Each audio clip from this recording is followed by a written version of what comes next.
Hello, hello, hello, everyone. It's Shel C from Paper Rock Dio Studio, and it is the last day, the very last page for hashtag November Daily Art Journal Challenge. Today is the 30th, and the prompt is architecture.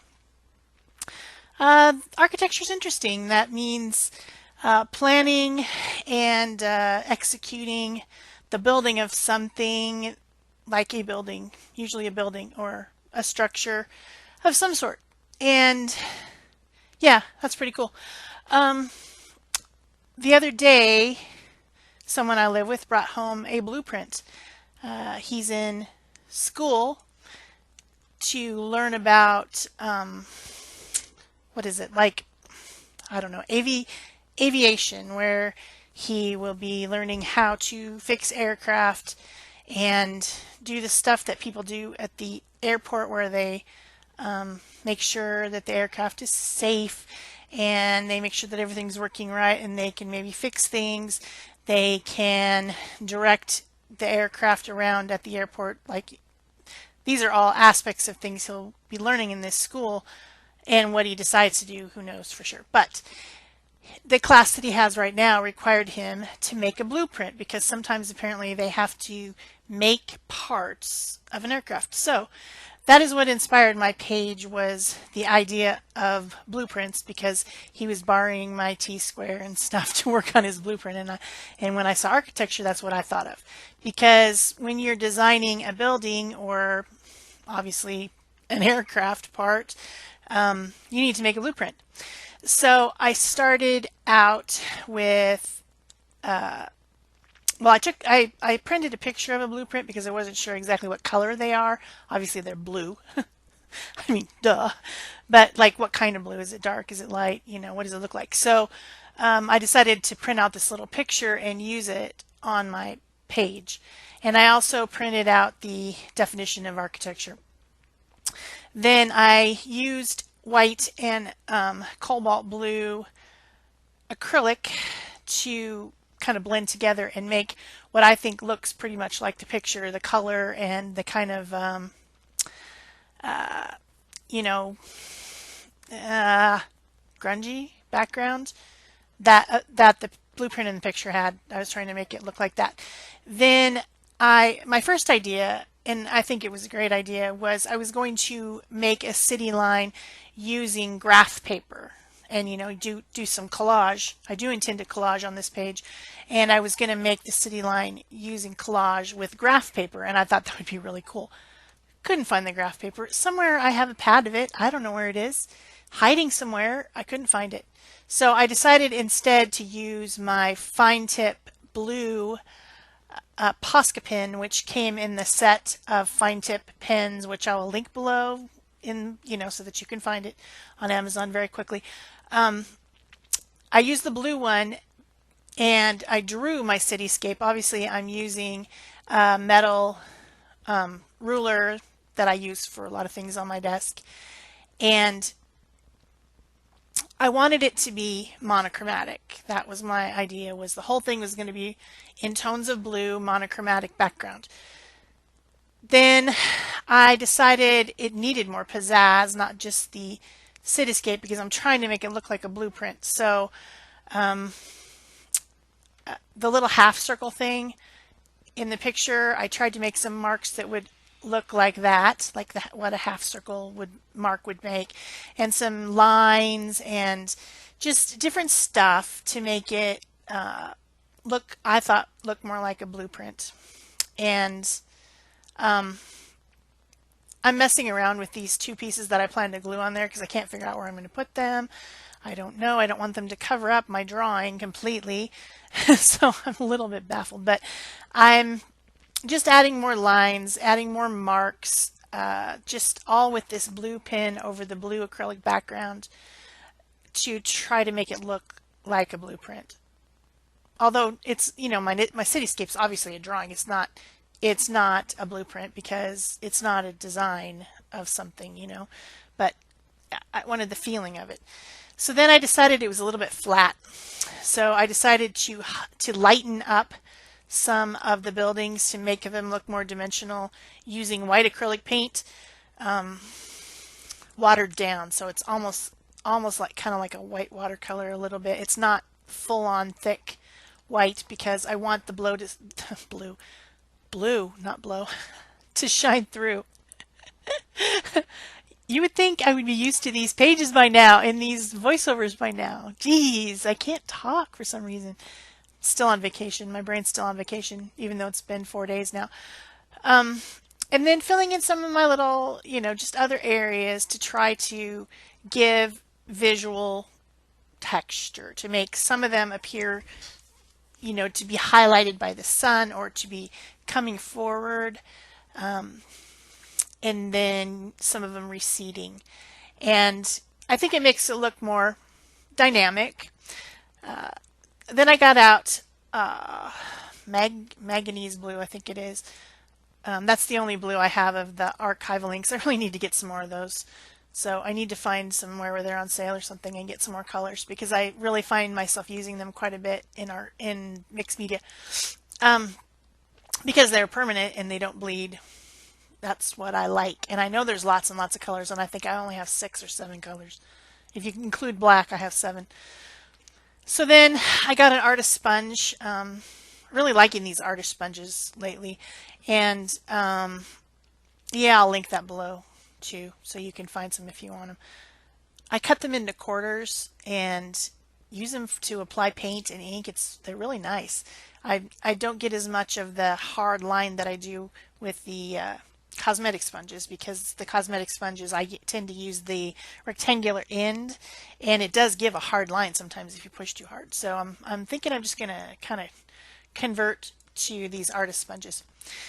So I sponged in around the edges. I sponged in some of the buildings just to add a little bit more depth. And I'm still trying to figure out what I'm going to do with these 2 things that I'm going to glue on here. I actually like that right there. I should have just done it just exactly like that, but I didn't. Anyway, yeah. I decide maybe I need still a little bit more visual texture, so I do some splatters. This is the golden high flow titanium white. You don't have to mix it with water or anything, and it's nice and intense white. It doesn't fade into the background, even though it's hard to see on the video, I know. And then I use my pen, the same blue pen, and just flick it. If you use these Posca pens and just flick them really hard, you can make splatters with them as well. So then I dried all that up, and I decided to go ahead and start putting my collage elements. I decided to put the little picture of the person's hand with a blueprint down here at the bottom, and the definition of architecture up at the top, to try to preserve as much of my drawing. I just didn't want to cover the whole thing up after I spent all that time on it. I should have. It would have been more visually pleasing, but I just didn't want to. I was fighting against it. So then, for my main element of the page, my focal image, I'm going to be making it out of different pieces of paper from my color boxes. I've told you guys about my color boxes before. They're plastic boxes, and I sort all my scraps and leftover bits of jelly prints and overspray and under paper and whatever I have. I sort them in by color and store them on a shelf so that I can see, okay, here's all the oranges, here's all the yellows. Works really well. The boxes are just recycled. They're plastic rectangular boxes, squares actually, I guess, with lids that used to contain mini cinnamon rolls that my mom likes to buy, and she saves the boxes for me, and I use them to sort out papers because they can stack right on top of each other. They don't fall over, and they stack right on a shelf so that I can see the colors of my scraps. And it works out really great. So I just grabbed different few pieces from each box that I wanted to use. Turquoise, orange, yellow, pink, purple, basically. And then I'm cutting them into strips, and then I decide I'm going to cut them even into like little rectangular bricks because I'm going to build a house. So I'm just using my little bricks that I cut, and I free-handed them. There's no no rulers, no X-Acto knives, no cutting them on the paper cutter. I just literally cut them by hand. You saw me do it. And then I'm stacking up my bricks to make my little house. And it's going to be a very colorful house because what am I all about? Color, people. You know me. Color, color, color. More color, brighter color. And I'm not talking about brown, people. I don't like brown. I'm talking about bright color. So I stacked them in a brick pattern. I do need to cut a couple of them in half so that I can do those two little end pieces when I stack it. You can see that I can't, I have to have end pieces for some of the rows. And of course, a house would have much smaller bricks. This is a representation. This house wouldn't exist in reality. It's whimsical and a fantasy house. This is my dream house. You know, it's my dream to have a very brightly colored house. And I have seen brightly colored houses, not like this, of course, but in some neighborhoods, they paint their house bright colors. In my neighborhood, they actually have paint chips that you have to follow. If you want to paint your house, you have to paint them a certain color. And they're all versions of tan, basically. So, you know, we've talked about that association and those people who don't have anything better to do. Yeah, we've talked about that. So then I need to put a roof on my house. So I'm just making some more little strips and just, I don't know what I'm doing. I'm just messing around and cutting little pieces of paper and gluing them on there because it's what I like to do. It's pretty fun. I hope that you guys have enjoyed this series. I've gotten a lot of really nice comments from people over the last month about this series and this challenge, and people have been playing along. People have been posting their pictures on Instagram of the pages that they made. There's been some videos made during this challenge using the same prompts.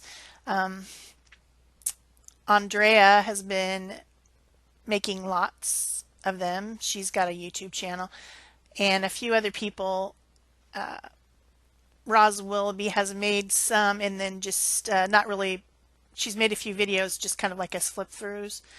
And of course, my friends who have been doing the challenge with me, Peg Robinson and Sherry Whitfield, although she got sick and kind of fell off the radar there for a while. And Lizzie never really got started because she's got a little newborn baby, and you know, newborn babies don't let you do anything. As soon as you try to make an art journal page, baby needs to be fed, baby needs to be changed, baby needs to take a nap, you know. So, yeah. Anyway, I end up doing kind of like a weird little basket weave situation down the middle of my roof just for fun. I don't know why. It's just happened. And it's all the same pieces of paper and the same colors of paper that I had pulled out originally. I'm trying to figure out what to do with those ends. I don't like the way the roof ended on the corners, but I don't do anything with it right then, but then I do eventually kind of fix it later. So then my house needs a door and windows and a chimney, and it's very simplistic house like a child would draw, you know.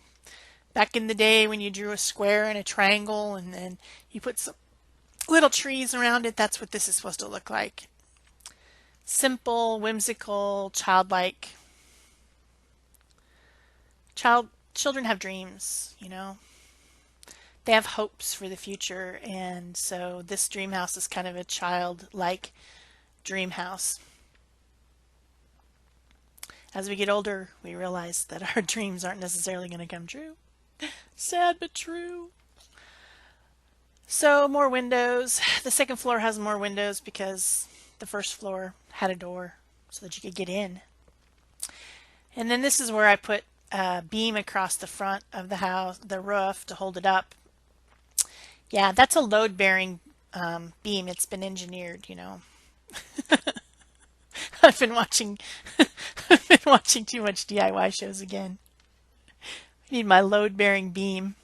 And then I just extend out those two top pieces to make it look a little bit more. It ended strangely. The roof on the top ended strangely, so had to fix that. So like I mentioned, for December I'm going to be doing a video every other day I guarantee a video every other day. I might do more than that, or I might do less than that as it gets closer to Christmas. I have Christmas presents to make. I have a couple commissions for other people for Christmas presents they're going to give other people that I need to make. And I won't be doing a ton of art journal pages, but I will be doing, of course, Pick a Stick Challenge, which we are planning on continuing on to the next year with a few little changes. And also Mike Deacon's Mission Inspiration. Those are probably the two art journal pages you'll see in the month. And then, of course, the ornaments. I'm going to do Christmas ornaments, mixed media Christmas ornaments, probably 7 days in a row, I think, is my plan. I need to think about it a little bit more, think about it a little bit harder, figure out exactly what I'm going to do. But I'm going to do something with Christmas ornaments because I like to make Christmas ornaments.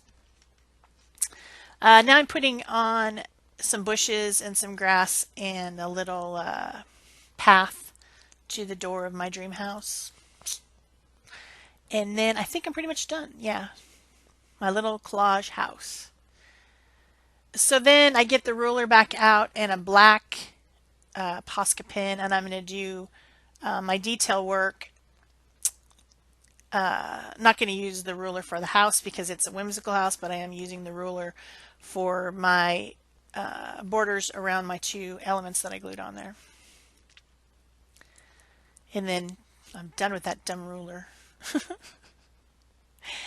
Just a note about Posca pens, if you're using a ruler, they will get on the edge of the ruler and then smear your line if you don't clean it every once in a while. So keep that in mind. Keep a little baby wipe or something so that you can clean off the edge. Actually, pretty much any pen will do that with a metal ruler. So it becomes an issue every once in a while. It's kind of annoying. So now, no rulers involved. I am doing a very, very sketchy, I'm not fussing here, people. No fussing. I'm just doing very quick outlines to make details onto my house and adding a few more like little bricks on the, or shingles or something on the overhang to the porch. Then I go in with the white and add in the highlights, some smoke coming out of the chimney, some lace curtains, just to make it a little bit more visually appealing. I like this style. I like this messy, whimsical style, so that's the reason that I do it. If you've enjoyed this video, please leave me a comment and tell me that you liked this video and you liked this series so that we can do it again. Hopefully, maybe not in November, maybe something like March when there's not as much going on. And then, of course, give it a thumbs up. If you can't leave a comment, please at least thumbs up. Subscribe if you haven't already. And, of course, share if you'd like to. Thanks, everyone, so much in the month of Thanksgiving that you watched my videos. And that's it for me. Thanks. Bye-bye.